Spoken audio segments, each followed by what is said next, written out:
This is the sound that haunts my nightmares. It started as a small nuisance, a scratching in the walls whenever I'd come home from work. My wife and I would just ignore it, figuring it was some animal in the walls. The noise woke up our neighbors. They came over to check if everything was okay. At first we thought it might be someone trying to break into the house, but it didn't make sense. Why would a burglar spend weeks slowly scratching at the wall instead of just kicking in the door? Was it a bird? The idea was ridiculous, but we couldn't think of anything else. Then we started to run, to get away from the house, to get away from the scratching, the clawing, the voices in the wall. The scratching stopped for a moment and then started again, louder than before. Then through the bushes, we heard a loud crash. The wall had given way. The trapped thing or things had gotten out. It looked like the bird had taken its beak to the wall. All I know is that it's out now and I hope it never finds me. A voice, raspy and weak, but undeniably a voice. It was coming from the wall, mimicking my wife's voice. It said, "Let me out, please let me out." My wife screamed.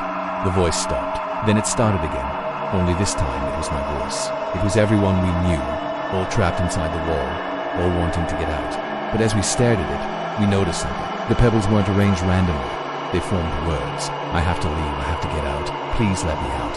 Over and over again. The message was clear, but who was it from? The neighbors suggested we call animal control, but by that time it was too late.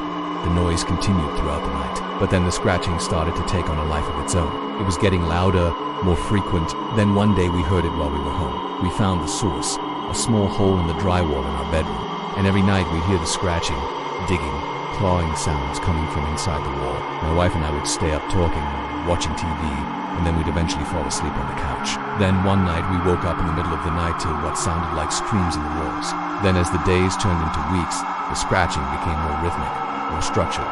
Then one morning we woke up to this. The wall was covered in small pebbles. Then we heard it. We don't know how long we stood there listening, paralyzed with fear as the voices grew louder, more desperate. As we ran, we could hear the scratching getting louder, the voices more frantic.